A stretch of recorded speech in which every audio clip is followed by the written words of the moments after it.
Olá, boa noite a todos, boa noite a todas. É com bastante alegria que nós recebemos a professora Ilma Ribeiro, da UERJ, atuante do CAP do UERJ, a professora Regina Souza Gomes, que foi minha professora na Faculdade de Letras, então eu tenho bastante satisfação de recebê-la. Eu sou uma pessoa muito chata, professora, você não sabia disso, talvez, mas eu sempre falo muito bem de você, das suas aulas. Foi um prazer também muito grande ah, ter estado sob a sua orientação, apesar de um período muito curto, aprendi bastante.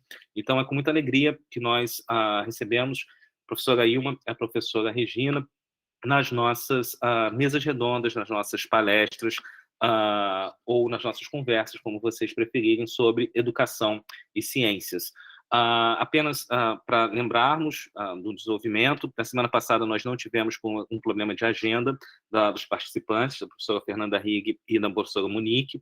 A Monique, inclusive, recém recebeu uma criança, então não foi esse o motivo, mas também a satisfação a ela, a alegria e parabenizá-la.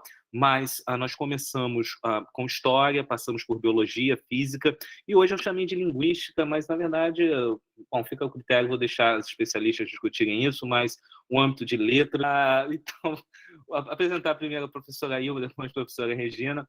A professora Ilma, professora da UERJ. Eu gosto de brincar, eu brinco muito, gente, aqui, que eu não gosto de apresentar muito pelo Lattes, porque o Lattes, ele mente muito. Nós ficamos muito preocupados, às vezes, com questões supérfluas, de pontuações das mais variadas. E eu, em relação à professora Ilma, tenho a alegria de apresentá-la como uma colega de trabalho. Nós, por exemplo, a Regina ainda não chegou, eu pensei, nós temos um projeto Rio Grande do Norte, de fazermos um evento lá. Uma das questões da professora Ilma é a receptividade, uma ótima cozinheira, por exemplo. Vou confessar, eu na sua feijoada, você reclamou naquele dia, mas, além disso, dentro de sala de aula, tive o prazer de conviver com a professora Ilma e todo o interesse em relação ao aluno, todo o interesse, uma vocação do ponto de vista da escrita, do ponto de vista da literatura e como essas articulações são feitas dentro da sala de aula e na vida. Então, com muita alegria e satisfação, eu sei as batalhas, e talvez uma das questões mais importantes da professora Ilma, que eu sempre falo isso com ela, é o canto lírico. Então, ela é formada também em canto lírico, Opa, canta muito bem. Eu meu sempre amigo tá tento querendo fazer entrar. com que Vê se entra aí, ela por favor. cante para a gente algumas áreas, algumas situações assim, mas não farei isso hoje, professora, fique tranquila. E o mais importante é toda essa vocação que eu vejo do cotidiano dela na sala de aula. Então, eu vejo que a contribuição para a nossa conversa, para o nosso debate, vai ser muito importante.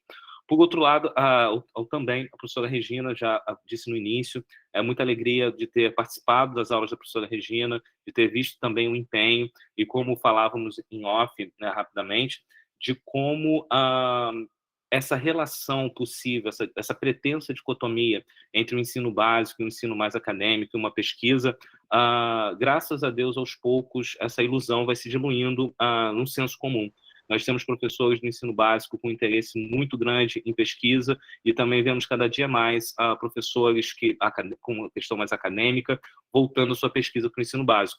Então, eu lembro das aulas da professora Regina, lembro das citações do Bakhtin, dos textos lidos da professora Bakhtin, da análise do discurso, da linguística textual, mas, acima de tudo, eu lembrava dos comentários dos alunos, que era, poxa, como é importante você trabalhar com uma professora, dialogar com uma professora que tem uma experiência no ensino básico, que tem uma experiência de vivência do ensino da língua.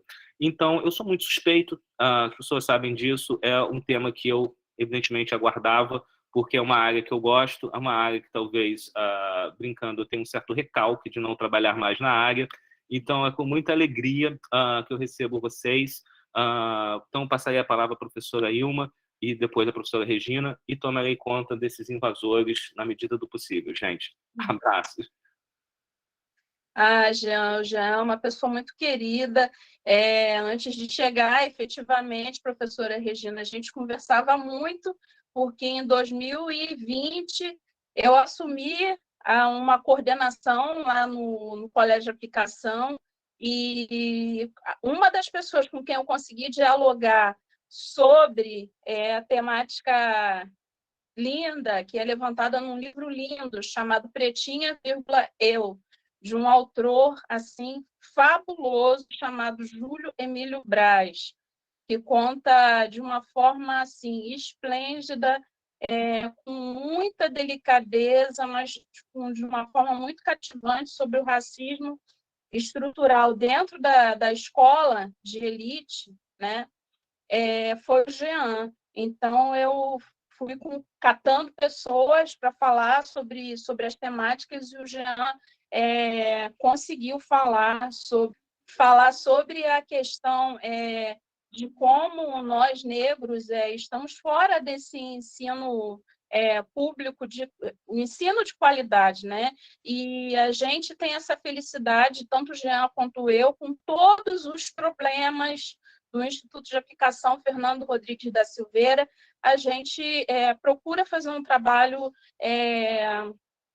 honesto, sabe, com os alunos. E eu tenho encontrado, Regina, assim, muita alegria a partir de escritoras fantásticas, e eu trago aqui hoje uma leitura linda, de um romance lindo, que tá lá no CapUERJ, no 9º ano, eu trabalhei esse romance 2 vezes, estreia tanto, que até esquecia da janta, e quando via o seu homem estava chegando do trabalho.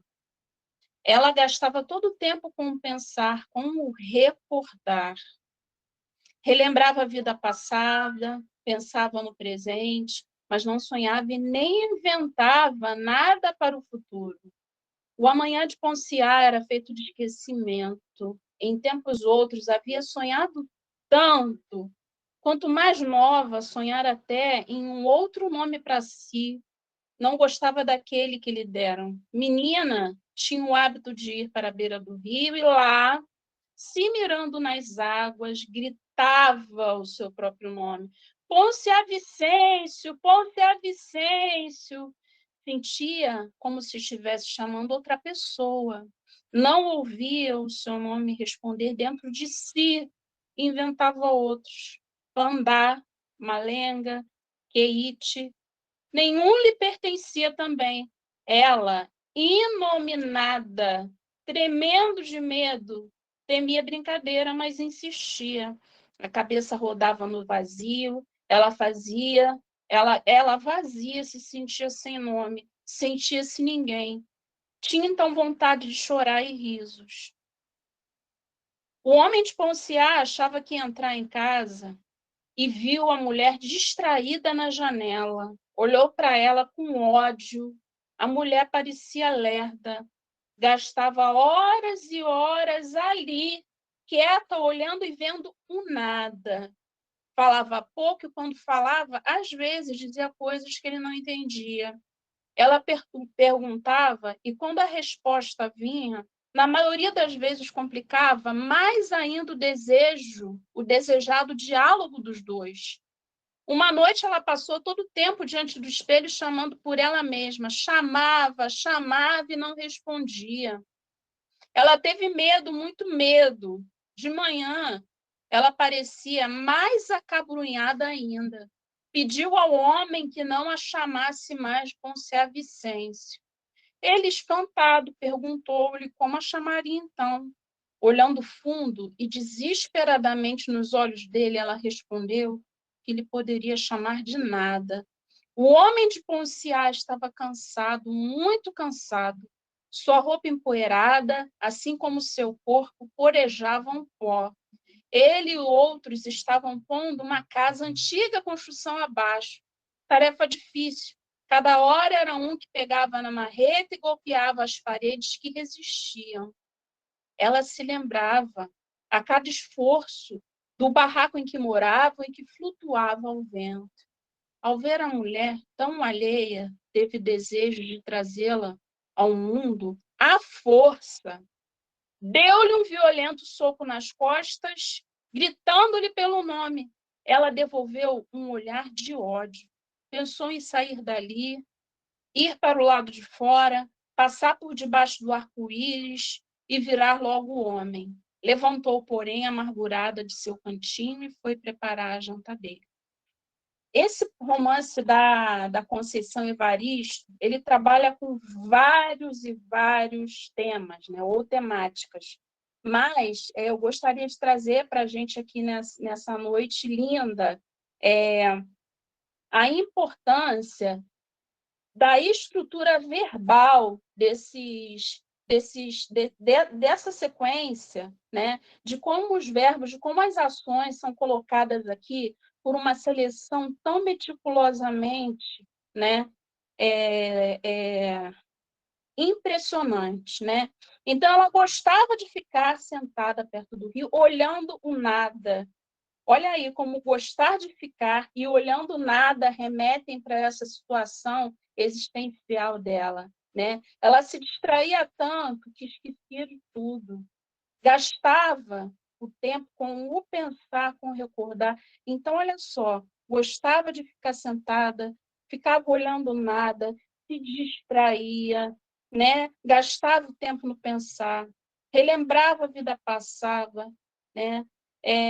O amanhã, e aí quando vem uma estrutura que não trata de ação, olha que interessante, que é uma estrutura de descrição, o amanhã de Ponciar era feito de esquecimento, ou seja, tanto quando a gente tem os predicadores, e aí eu estou tratando de predicação verbal, né? Os verbos no centro do enunciado. E aí lembro muito das aulas do meu querido professor José Carlos de Azeredo, né? Que fala que o centro do predicado é o predicador, né? E quando a gente tem uma sequência como essa, costurada por verbos com essa carga semântica tão profunda para tratar dessa temática, olhar o nada, gostava de ficar sentada, se distraía, esquecia da janta, gastava tempo com pensar, relembrava da vida passada, e me vem aqui uma sequência descritiva. Olha que interessante. O amanhã de Ponciar era feito de esquecimentos. Então, quando a gente pensa em predicação, a gente pode trabalhar num texto lindo como esses, que remonta a temáticas tão lindas, a narratividade a partir dessas escolhas semânticas e a descrição também a partir dessas escolhas semânticas. Porque o amanhã dela era feito de quê, gente? De esquecimentos. Olha que coisa tão fantástica, né? Então, a gente tem aqui estruturas verbais, né? Tão importantes na configuração desse esquecimento da Ponciar, dessa caracterização dessa personagem que quer se descobrir, não consegue, que está respaldada aqui, materializada no texto por meio dessa seleção verbal. E aí, mais um pouquinho, ó. Em outros tempos havia sonhado tanto, quanto Nova sonhara, não gostava daquele nome que lhe deram. Então, quando entra nessa perspectiva do sonho, olha só, logo vem uma negação. Até quanto mais nova, sonhar até em outro nome para si. Né? Não é só num nome, é até num outro nome. Olha só.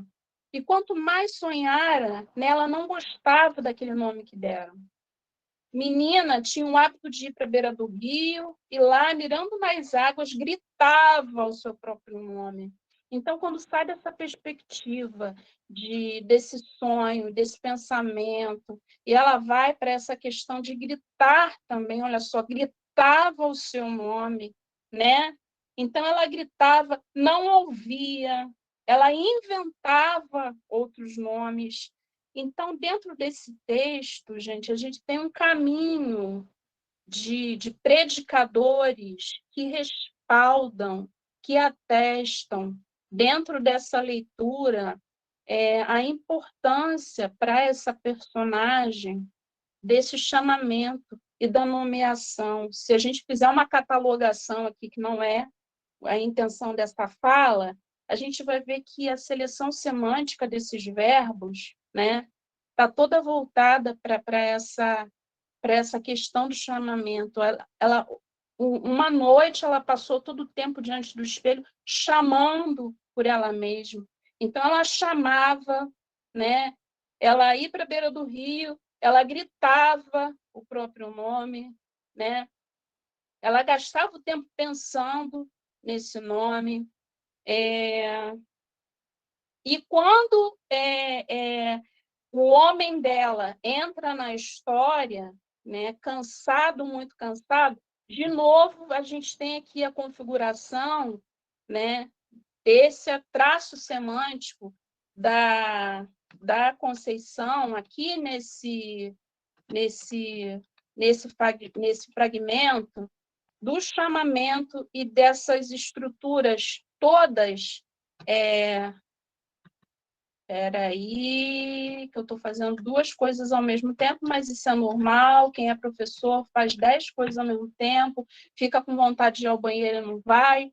Então, a gente tem, dentro desses predicadores todos, essa estrutura de pensamento, da confiar, de chamamento, de tentativa de se encontrar materializada. E, por outro lado, quando a gente tem, numa análise de um outro texto dela também muito famoso, que é o Vozes Mulheres, que eu acho que todo mundo conhece, as pessoas conhecem muito a Conceição por certos textos, né? E aí eu fui analisar, pensando nessa questão do chamamento, né, e da necessidade de ponciar e da predicação dentro desse fragmento daqui, que pode ser aplicado a qualquer outro texto, mas o texto da Conceição marca muito os alunos, né? Então, a gente que lê, antes daqui eu estava conversando com Helene, uma pessoa maravilhosa que eu conheci, que trabalha também as questões afrodescendentes, eu li esse livro daqui em 3 dias e chorei muito. E os alunos, gente, pobres, ricos, pretos, brancos, meninos, meninas, todos se encantam muito com a forma de escrita da Conceição Evaristo. E quando a gente vai trabalhar a predicação, por que não utilizar esse texto? E aí, como contraponto, olha a diferença desse aspecto semântico do chamamento, da recordação, de gritar, da voz, nesse texto Vozes Mulheres, que diz o seguinte, ó, a voz de minha bisavó ecoou criança nos porões do navio. Então, aí o verbo ecoar, né? É o centro, é um núcleo da intencionalidade desse verso e do poema em si. Ecoou lamentos de uma infância perdida. A voz de minha avó ecoou obediência aos brancos donos de tudo. A voz de minha mãe ecoou baixinho revoltas no fundo da cozinha alheia. Então, olha só, a gente tem prolongamentos, né? Ecoou, a voz de minha bisavó ecoou, e aí a gente tem uma temporalidade, né? Nos porões do navio, né? Nesse lugar, ecoou criança nos porões do navio, ecoou lamentos de uma infância perdida. A voz de minha avó ecoou obediência aos brancos donos de tudo. Então, aí o objeto, né? A quem você ecoa. A voz de minha mãe ecoou baixinho, o modo, né? Revolta, e nesse lugar, no fundo das cozinhas alheias, debaixo das trouxas, roupagens sujas dos brancos pelo caminho empoeirado rumo à favela. Então, tem uma forma de narrar dentro do romance e com o estudo de uma predicação demarcada por verbos tão importantes que também tratam dessa questão na obra da Conceição, que é a questão do nome, do chamamento, da voz e da oralidade, que permeia a obra dela, que está demarcada textualmente por esses predicadores. Só que o gênero romance, que vai ter como foco ações, vai ser diferente do gênero poema, que, embora aqui a gente tenha um eu lírico, né, que narra, a forma de narrar e a predicação desses verbos é completamente, tem um estilo completamente diferente. Aqui são ações demarcadas, né, pelos verbos, aqui também são ações, mas o estilo, né, da Conceição, né, e a forma de visualizar esses predicadores é completamente diferente. Então, eu tentei aqui nessas leituras falar um pouco da temática do esquecimento do seu nome, né? Também da questão, né, do predicador nominal, quando aparece aqui no romance, né, que é completamente diferente do que a gente tem no predicador verbal, né? Ela gastava o tempo com pensar, com recordar, relembrava a vida passada, mas não sonhava. O amanhã de Ponciá era feito de esquecimento. Olha que interessante, que em outros tempos havia sonhado tanto. Quanto mais sonhava, quanto mais nova, sonhar era tem um outro nome para si. Então, as ações aqui têm uma cadência, e os predicadores demarcam essa necessidade dela de se conhecer, de gritar o seu nome. Menina tinha o hábito de ir para a beira do rio e lá, mirando nas águas, gritava o seu próprio nome. E o mesmo não acontece aqui, né? No poema Vozes Mulheres, em que a gente tem um predicador ecoou criança nos porões do navio, ecoou, e aí o complemento, lamentos de uma infância perdida, a voz de minha voz ecoou, obediência aos brancos donos de tudo, a voz de minha mãe ecoou, baixinho, revolta no fundo das cozinhas alheiras, debaixo das trouxas, roupagens sujas dos brancos pelo caminho empoeirado rumo à favela. Então, a essência da predicação, né, que é o predicador, sendo ele verbo, sendo ele nome, ele pode sim ser trabalhado dentro da escola de uma maneira menos chata, que não seja de apenas identificação do predicador nominal e do predicador verbal, mas entrelaçar, né, o sentido tão lindo aqui da temática do chamamento na Ponciá Vicêncio e aqui do destaque, né, profundo que ela dá nesse Vozes de Mulheres, que é super conhecido e que termina com o futuro, a voz de minha filha, né? A minha voz ainda ecoa versos perplexos com rimas de sangue e fome. Olha só. E a voz de minha filha recolhe todas as vozes que recolhe em si, as vozes mudas, caladas, engasgadas na garganta. A voz de minha filha recolhe em si a fala e o ato, o ontem, o hoje, o agora. Na voz de minha filha se fará ouvir a ressonância, o eco da vida e liberdade. Então, a essência do predicador aqui é ecoar, né? E a essência dos predicadores verbais dentro do romance, eles têm caracteres completamente diferentes por conta tanto da intencionalidade e também por conta do gênero, porque numa a gente tem sequência de ações, no outro a gente também tem sequência de ações, só que de um eu lírico, né, que vai materializar, né, dentro desse texto, um verbo ecoar, um predicador ecoar, com uma pujança histórica muito mais abrangente, né, de indivíduos todos, né, nós mulheres negras, né, nós sujeitos negros, né, estamos mais catalogados aqui dentro dessa essência desses predicadores.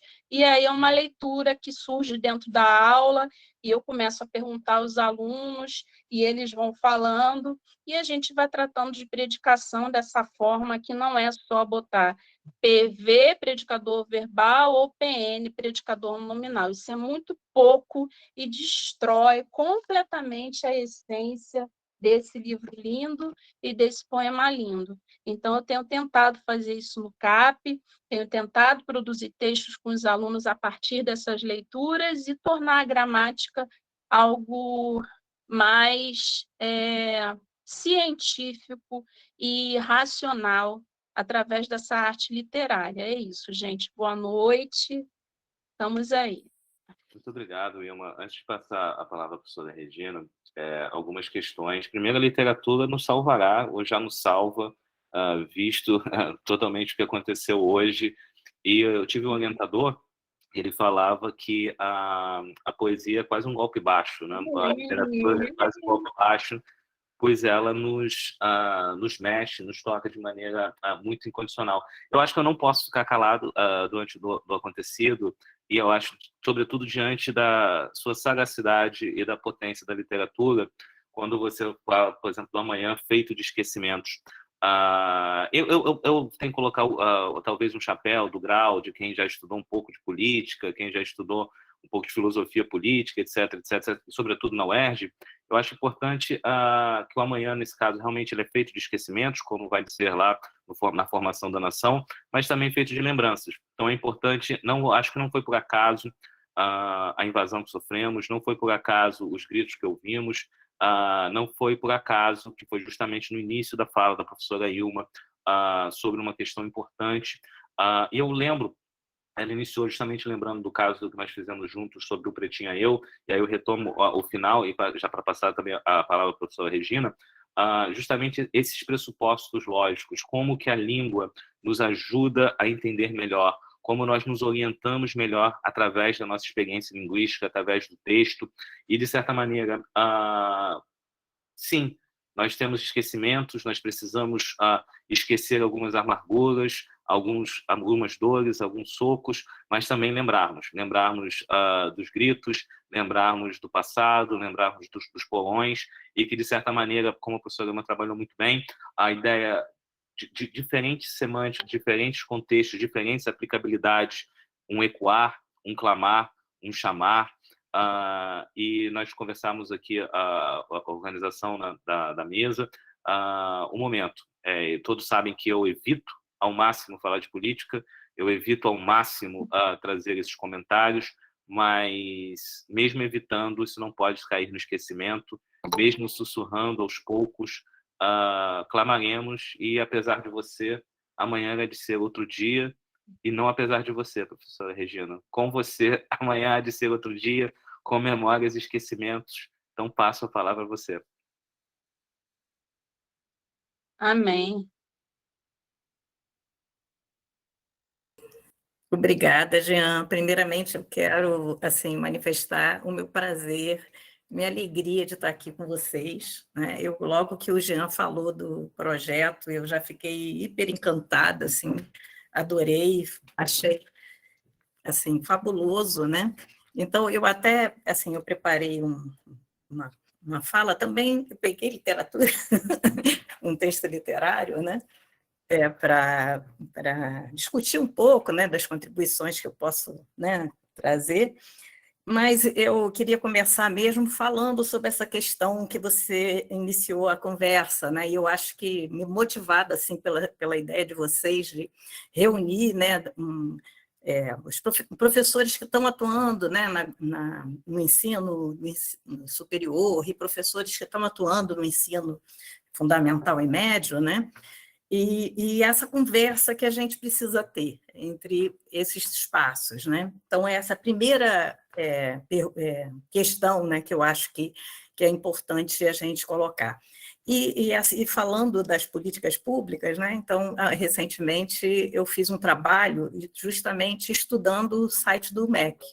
E uma das coisas que me chamou a atenção é justamente, né, uma tendência para separar os saberes, né? Então, tinha um saber do pesquisador lá, né? Eu peguei particularmente uma parte que falava sobre alfabetização, e aí tinha lá, então tinham os especialistas, eles não falam nem pesquisador, mas na presença, então, havia os especialistas que refletiam, né? Que tinham os seus conhecimentos teóricos e preparavam o material de ensino, e então, ele era dotado de um saber, né, especializado, né, e cognitivo, e o fazer do professor, Então, era engraçado, porque aparece até a fala de 2 professores, e eles lá dizem que os professores têm pós-graduação e tal, mas o papel que lhes cabia era apenas aplicar o material que já estava pronto,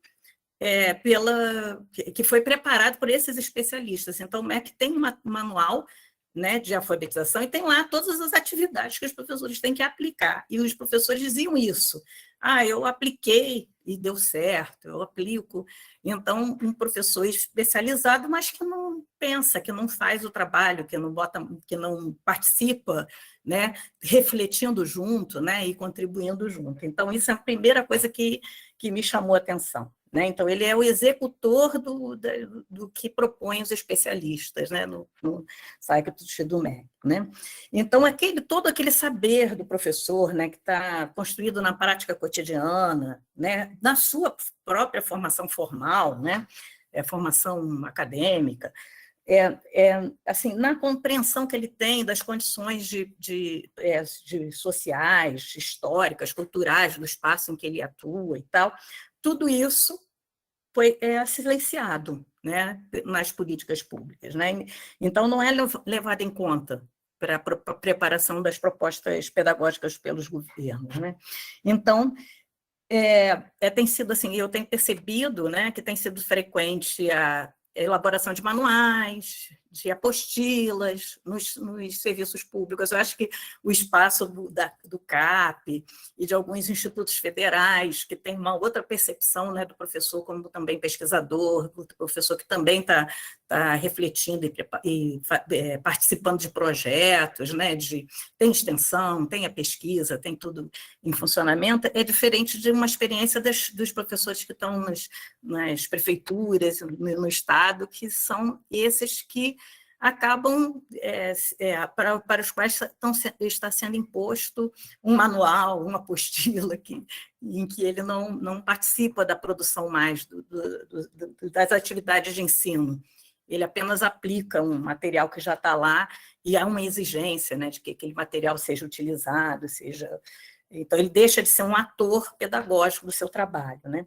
Então, outra observação que eu tive também do site do MEC é uma certa, como é que se diz, animação, um certo entusiasmo com as novas tecnologias, mas essas novas tecnologias são aquelas que se estendem pelo Brasil inteiro. Né? Então, tem um aplicativo Grafo Game, que é para alfabetização, que eles lançaram, né? E tinha uma professora dizendo, aqui onde eu trabalho, dos 30 alunos, só 7 pais têm celular, então vocês são loucos, e fiquei inventando isso. Então, assim, uma sugestão que abrange o Brasil inteiro, como se o Brasil inteiro fosse uniforme. Né? Então, se percebe então, um professor e o aluno como um ser abstrato, né? Que tivessem as mesmas condições no Brasil inteiro, que aquele tipo de atividade de alfabetização pudesse ser aplicável em qualquer espaço. Né? Mas é uma espécie também de intervenção pedagógica à distância, né? Uma forma de minimizar o papel do professor e o papel dessa troca que é entre o professor e aluno, né? E da reflexão do professor e da preparação do material. Bom, então, assim, a gente está infelizmente, nesse espaço, né, em que essas questões, esses elementos, essa discussão, esse problema, né, ocorre. Mas eu acredito no que o Jean disse, que hoje a gente não tem mais essa separação entre o espaço da universidade, o espaço da escola, e não deve ter. Né? Eu considero que essas trocas, né, esse diálogo entre a universidade e a escola, né, tem que ser de outra maneira, tem que ser de uma forma também mais igualitária, né, em que o conhecimento, as observações, as práticas do professor, as reflexões que ele tenham espaço na universidade, assim como, né, esse diálogo entre iguais, que se distancia completamente do que está sendo proposto, né, pelo MEC, também possibilitar-se, né, que tudo aquilo que a gente vai pesquisando na universidade em relação ao texto, levando em consideração a nossa área, nem em relação ao texto, em relação à literatura, em relação ao ensino, também pudesse, né, chegar à escola, né, pudesse estar presente na escola. E esse fazer pedagógico pudesse também, quer dizer, todo esse conhecimento também pudesse ser acessível aos professores, né? E eu acho que esse é um grande desafio que a gente tem, né? Que é estabelecer esse diálogo permanente. Mas, de uma certa forma, os próprios professores fazem isso, porque eu tenho visto assim, um grande número de professores que entram na universidade querendo fazer mestrado, querendo aperfeiçoar os seus estudos, né? Então, os próprios professores sempre buscam um aperfeiçoamento, ele busca esse diálogo, né? Então, também tem um movimento dos professores buscando esse diálogo. Nós mesmos temos vários alunos que terminaram o mestrado e doutorado e optaram por ficar no ensino fundamental e básico, né? Fundamental e médio, e manter as atividades de diálogo com a universidade, com a pesquisa e tal, e, ao mesmo tempo, fazendo essa ponte, né? Muitos deles a época que o Jean foi meu aluno foi numa época de pandemia, a gente fez um trabalho online, eu até tinha tentado trazer alguns desses colegas que fizeram, né? Que estudaram na UFRJ e que agora estão atuando no ensino médio, ensino fundamental, mas infelizmente nem foi possível naquela época, mas eu já fazia isso, quando eu trabalhava com prática de ensino, a gente às vezes convidava, né, os professores de ensino básico para que ele pudesse dialogar e também pudessem contribuir para a formação dos professores, né?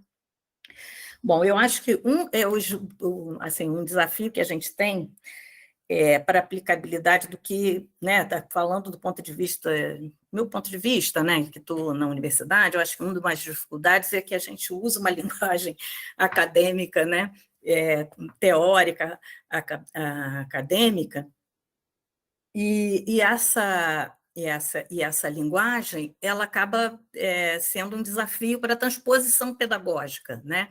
Então, a gente estuda o texto, por exemplo, alguns aspectos do texto, a espectralização espacial no texto, sei lá, qualquer conteúdo que a gente está pesquisando, mas a grande questão é como transpor isso para o ensino básico, né? Como fazer essa transposição didática. E não só, assim, eu não estou falando assim do professor universitário, mas do professor que está atuando no ensino básico também, que está fazendo pesquisa, e ele também tem esse desafio, né? Eu estou fazendo uma pesquisa, como a Ilma falou, né? Ela está observando os predicadores e tal, então ela tem um conhecimento técnico, teórico, e o desafio dela é transformar essa linguagem numa linguagem acessível aos alunos, possível, né? Com os alunos de ensino, dos alunos dela, dos alunos do ensino básico. Aí, assim, nessa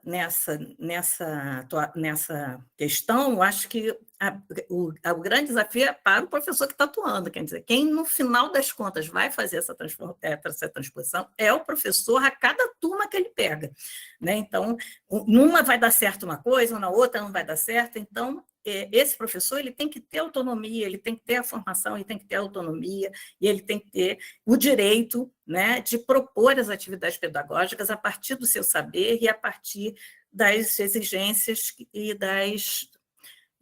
dos chamados, né, também dos alunos que estão, né, que estão no ensino básico e com os quais a gente lida.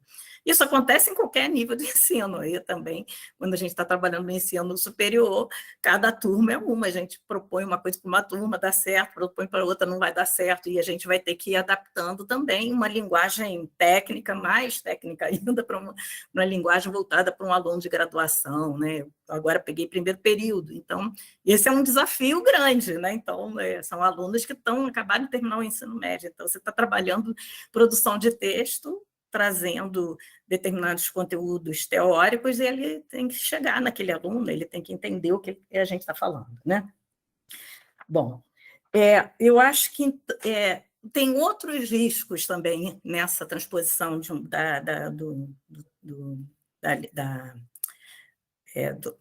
da pesquisa, né, que a gente desenvolve para ao ensino. Uma delas é uma tendência, né, que se tem na escola de normatizar tudo. Então, eu vou dar um exemplo, vou pegar o exemplo do Jean, né, os estudos dos gêneros. Né? Então, a gente estuda gêneros na escola. Na pesquisa, né, traz a contribuição do Bakhtin sobre o conceito de gênero e tal. E aí, quando a gente... hoje a escola acolhe essa contribuição, mas muitas vezes aplica isso de uma forma normativa, então vira regra, tudo vira regra na escola. Né? Então, como é que se escreve um texto, um artigo de opinião? Tem que ter isso, isso e aquilo. Então, o aluno não faz um estudo para ver quais são as variabilidades dos artigos de opinião, quais são as possibilidades de escrever um artigo de opinião, e dentre essa observação ele vai calcular, né, qual a inovação que ele pode fazer de modo que seja aceito e compreendido. Né, e quais são as coisas que ele não pode deixar de colocar para caracterizar que é um artigo de opinião e as pessoas conseguirem entender bem isso, né, porque o gênero tem esse caráter também de facilitar a interação, né, do outro prever como que ele vai interpretar. Então, tem um limite, então tem uma relação entre a inovação e a reiteração, né, e uma certa... uma certa condensação de uma prática que fica cristalizada. Então, mas a escola acaba normatizando demais, tudo vira regra. Então, esse eu acho que é um desafio, a gente vê muitas atividades assim, quais são as características do gênero tal, na hora de escrever tal coisa tem que ter isso, isso e aquilo, em vez de refletir sobre o próprio dinamismo e o gênero virar prática, em vez de virar um objeto, né, de regra.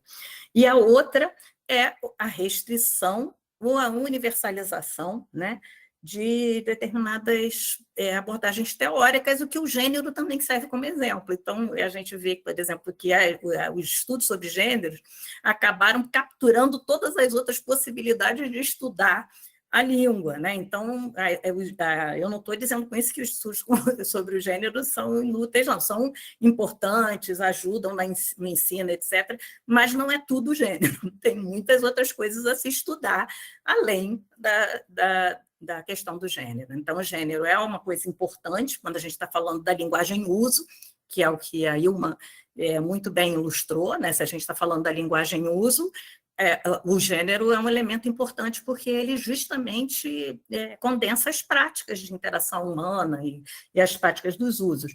Mas isso não é o suficiente. Né? Então, estudar a estrutura e as construções gramaticais é importante, estudar outros aspectos da construção do texto também é importante. Então, as outras contribuições, né, das ciências cognitivas, das ciências da funcionalismo, de outras áreas também, até do formalismo, todas essas áreas trazem contribuições importantes. Então, a gente não pode fazer com que uma determinada moda capture, né, o trabalho que a gente pode fazer na escola.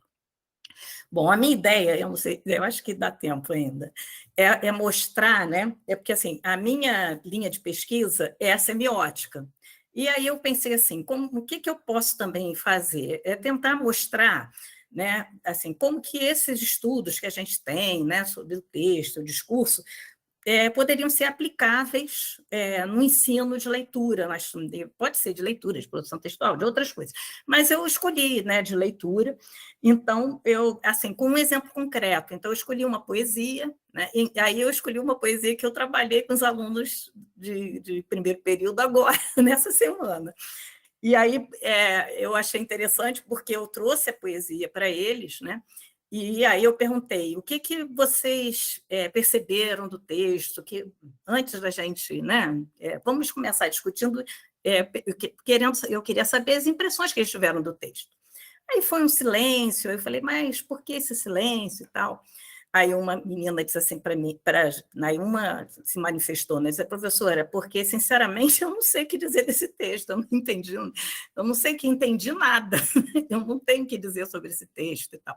E aí eu achei interessante isso, né? Eu falei, mas o que será que faz com que essa entrada com texto cria essa impressão de que a pessoa não tem o que dizer sobre o texto. E aí eu vou falar mais ou menos o percurso que eu levei, e aí eu expliquei a eles que, na verdade, eu estava usando uma metodologia de leitura, porque essa impressão, o texto literário causa esse impacto mesmo, né? Que faz, muitas vezes, com que a gente fique sem saber que sentido dá a ele, né? E esse impacto é parte, né, vamos dizer, da estesia, né, que é própria da literatura. Então, aí eu trouxe, né, esse texto, e aí eu queria justificar também por que esse texto. Eu trouxe um texto que é uma poesia digital. Por que eu perguntei a eles? Vocês leram alguma poesia digital na escola? E eles disseram, não, nunca. E eu achei interessante isso, porque é um texto que os textos digitais eles são os que muitas vezes eles têm acesso, principalmente nas áreas urbanas, né? Mesmo aqueles que não têm acesso direto, né, à internet, não têm, mas essa cultura, essa cybercultura está envolvendo todo mundo. A gente vai no banco, a gente tem que usar a tecnologia, a gente em todos os espaços hoje a gente tem que usar a tecnologia, qualquer coisa a gente tem que fazer cadastro na internet. Então, aí eu considerei estranho que nem que eles não tenham estudado na escola, não tenham trabalhado na escola. Esses textos são textos digitais.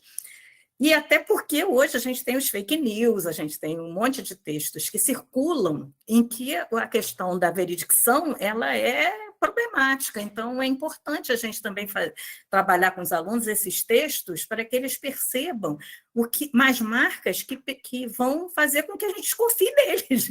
Esse texto, os textos de fake news geralmente têm algumas marcas que fazem com que a gente desconfie, né? Que a gente pare, assim, vou verificar. Né? Mas os problemas com a veridicção, eles abarcam outros gêneros de texto também. Mas eu nem vou falar disso hoje, eu vou trabalhar mesmo esse texto. Eu falei, bom, o Jean disse que seria dentro da área da língua e literatura, eu falei, vou trabalhar uma teoria linguística que está aplicada ao texto literário, né? E aí a gente coincidiu, Ilma.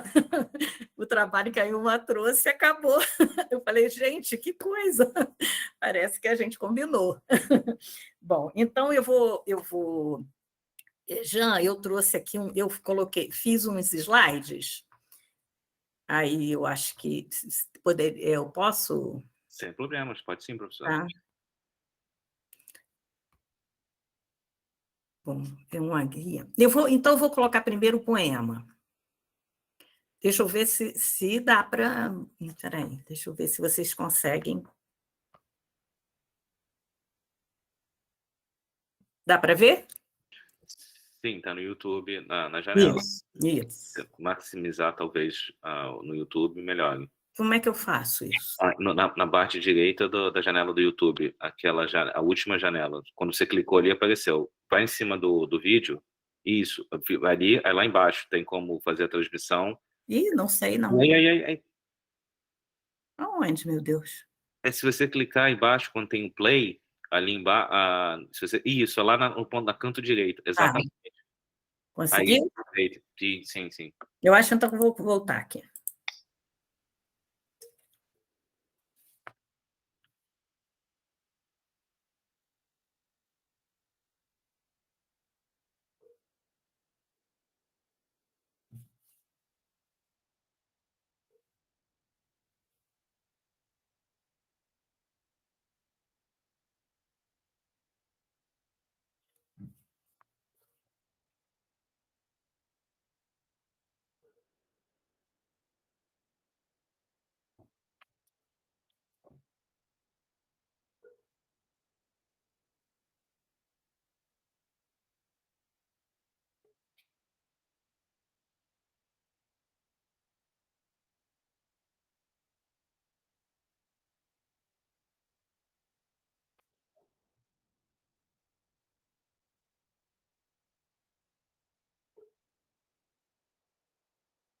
Gente, está dando para ler?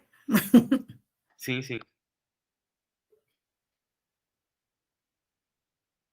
Vou interromper aqui. Bom, deixa eu voltar. Então, como vocês viram, por que está no YouTube? Porque ele foi feito com aquele flash do Adobe e ele perdeu a validade.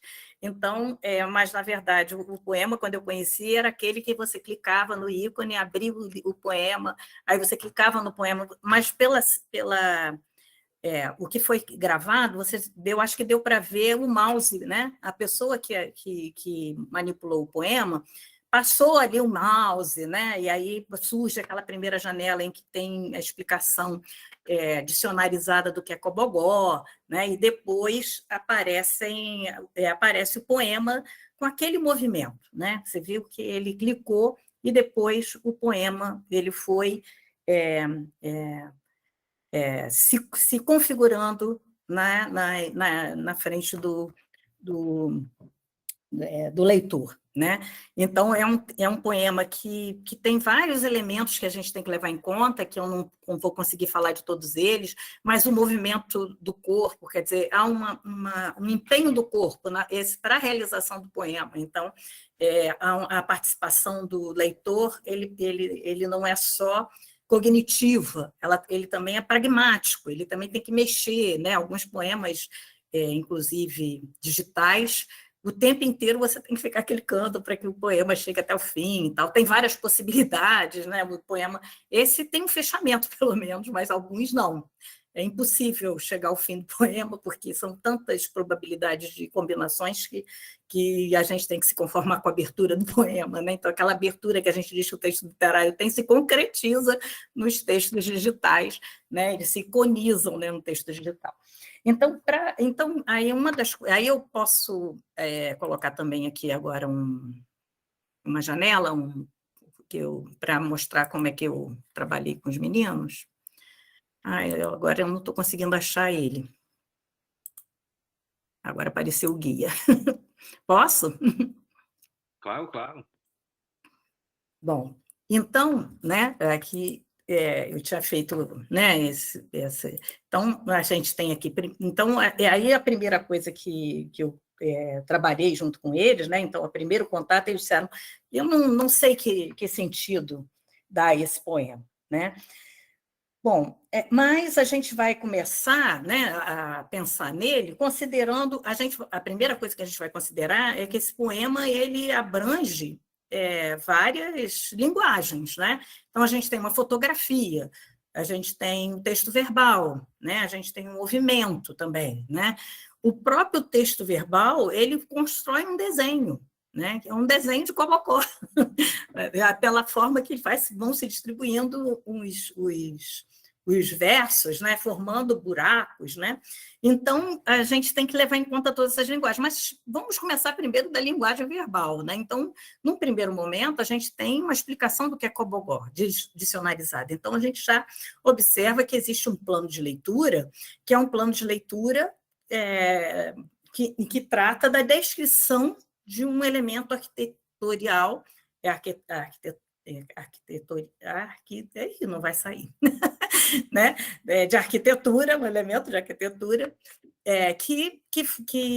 que tem uma beleza, né? que está nas construções populares no Rio de Janeiro, né? Inclusive na Faculdade de Letras da UFRJ, eles identificaram logo, né?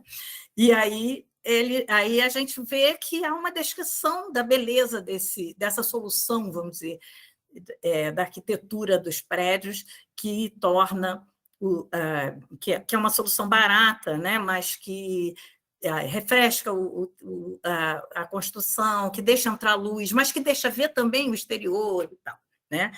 Mas, por outro lado, a gente tem, logo nos primeiros versos, né, uma combinação que é inusitada. Primeiro, ele vai dizer: na parede cega, abre-se olhos em forma de ó.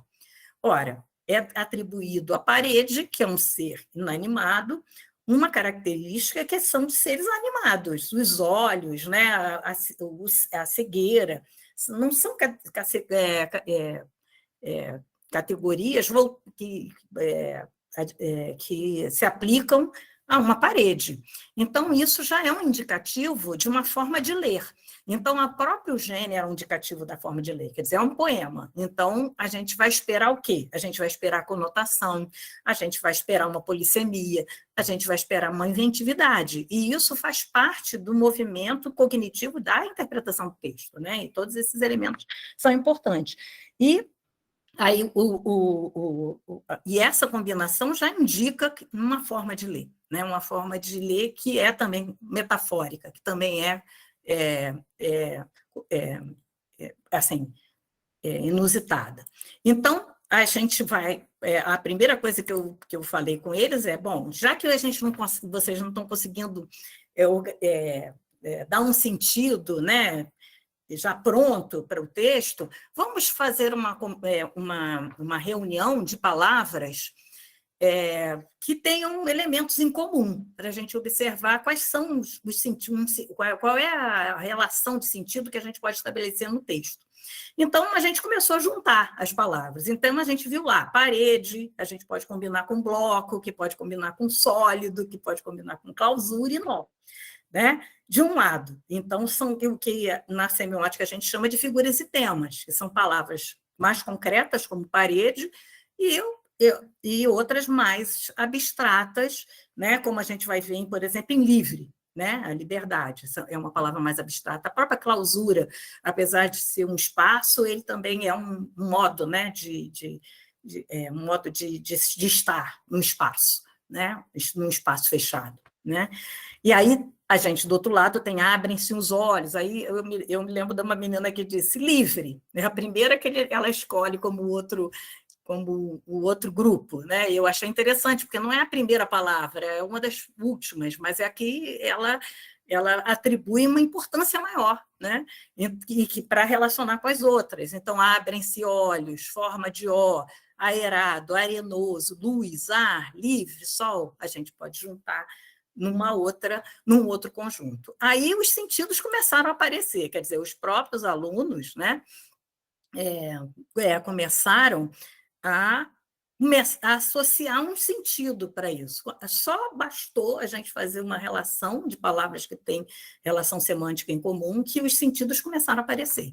Então, a gente vai vendo que a gente pode associar a noção de fechamento, né, no grupo A, que é aquele grupo que tem a parede, o sólido, a clausura, o nó, né, de limite, de prisão, de descontinuidade, de separação, de cegueira, mas também de interioridade, de proteção, de abrigo, de recolhimento e de segurança. Por outro lado, a gente tem a abertura, a expansão, a amplitude, a continuidade, a visão, a liberdade, a troca, a exterioridade, a transposição. Uma menina chegou a falar assim, a gente pode também falar que, de um lado, a gente tem um paradigma, né, de ações que se repetem, de outro lado, uma possibilidade de renovação, de transformação, claro. Então, os outros sentidos vão surgindo, tem aqueles que a gente imagina, mas outros que os alunos atribuem, mas a gente vai vendo que esses elementos que aparecem no texto levam a essa interpretação. Aí, outra coisa que eu e Ilma vamos convergir é na preocupação que ela teve, né, de observar os elementos concretos do texto. Então, a interpretação não é adivinhação, não é um chute sobre o texto, mas é uma observação dos elementos que o texto traz, né, para haver realmente um diálogo.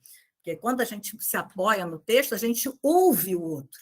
Tá? A voz do outro não é silenciada e a minha não está por cima da do outro. A do outro é respeitada. Então, aí sim há diálogo.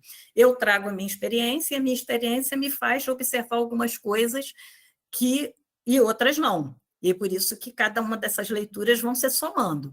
Mas, por outro lado, não pode ser qualquer coisa que a gente vai dizer do texto, porque o próprio texto traz elementos concretos que indicam as possibilidades de leitura. Eu estou ouvindo o texto também. Ele também me diz alguma coisa. Eu não posso superar o texto dizendo só o que eu quero e interpretando só o que eu quero, né? Aí a gente tem também figuras que juntam as qualidades da parede e do buraco, né? Eu chamei de buraco, mas da abertura, só para não usar a palavra abertura que está relacionada ao fechamento, o outro não tem. Então, a gente tem o bocó-bobó, que o rocambole barroco, o penetrar, o octógono, o óvulo e o ovo, que são elementos que têm qualidades de parede, quer dizer, invólucro, elementos que separam o universo exterior do universo interior, mas que também deixam transpassar a luz, o sol e a visão, né?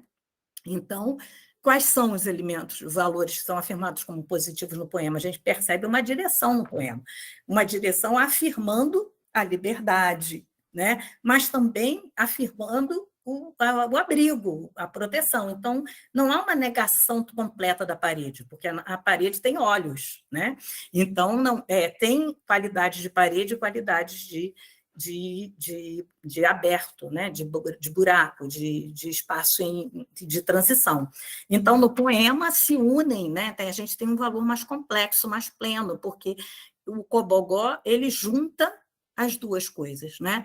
Ele preserva o interior, mas também permite a troca com o exterior, permite a transposição, permite o renascimento, né? O óvulo e o óvulo também é um invólucro, mas que permite a transformação, né? O sair daquele... O invólucro ele não cerceia, né? a possibilidade de desenvolvimento, de criação, de renascimento.